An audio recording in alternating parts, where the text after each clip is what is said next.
seen for us? I know prevalence of FGM was probably reduced over time, but have we made that much progress? How much progress have we made since perhaps even independence or whenever they started keeping statistics? Yeah. All right. Thank you very much, Abina. So I'll start with why we are here and why we are talking about it now. So we've just celebrated the 16 days of activism Yes. against gender-based violence, which is an Oh, international... come a little bit closer to the microphone so we can hear you properly. Yes. Mm-hmm. Oh, sorry about that. No worries. Mm-hmm. Okay, so the 16 Days of Activism Against Gender-Based Violence is an international campaign that starts on 25th of November and ends on 25th of November, which is actually the International Day for the Elimination of Violence Against Women, and runs until 10th of December, which is the International Day for Human Rights. And we all know that FGM, female genital mutilation, itself is a gross violation of human rights. Yeah. So the campaign, normally these 16 days of activism, is used by individuals and individuals and organizations as an organizing strategy around the world to call for prevention and elimination of violence against women and girls. So we are talking about this right now because we still think it's very important, even though it has reduced, like you already mentioned, about FGM right now. In Kenya, it's not as gloom as we think. It has been going down, but as of 2022, according to the Kenya Demographic and Health Survey report, we are at 15% in 2022 of women ages between 15 and 49. That doesn't mean we can't get younger. Yeah, below 15, yeah. But what is just important to mention, like I said, it has been going down. For example, in 1998, we had 38%. Wow, okay. In 2003, we had 32%, and in 2014, we had 21%.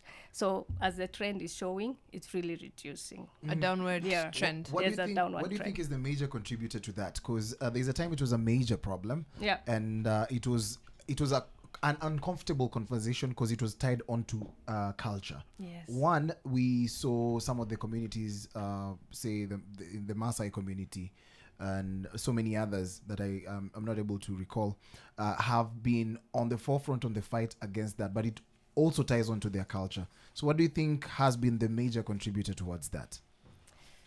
So like you said, it's carried out for various reasons, right? So people will be like, it's our culture, it's our religious beliefs, it's our social norms, yeah? Social reasons within families and different communities, like you said, for example, the Maasai. But it's a mistaken belief because there's no benefit for the girl child, yeah? For example, it's for preserving her virginity until she gets married, right? But there's no medicinal reason as to why we do FGM. And also I think something else that actually adds to this is patriarchy, yeah?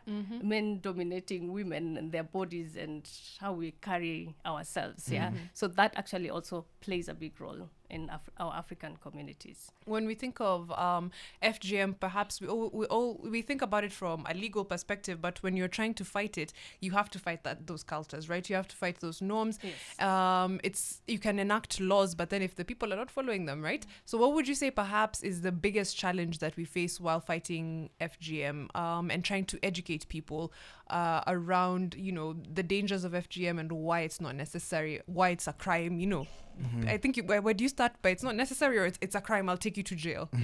Yeah.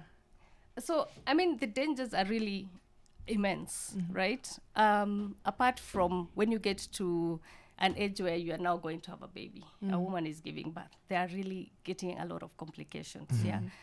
There are statistics that most women who have been cut, when they go give birth, they really get a lot of complications. Apart from that, if a young girl has just been cut, there are dangers of her getting some infections, yeah? Because don't also forget that this thing is not done at the hospitals. Yeah. Because it's not for any medicinal reasons, right? It's not because you have a medical complication, we're going to cut you. It's done just because it's our religious belief, it's our culture, it's a cultural practice, a tradition that we've been doing, so we carry out on doing this. So people die of infections or even bleeding, right? You can get high fevers, and it's painful.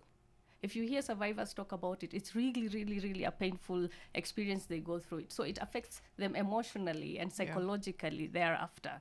And people, even mentally, because they keep on getting these flashbacks of what they went through. So, I mean, I think it's time. Yes, we are on a good way, but I guess it's time we really end it. And if we're looking at 2030, zero tolerance for FGM that Kenya is looking at right now, and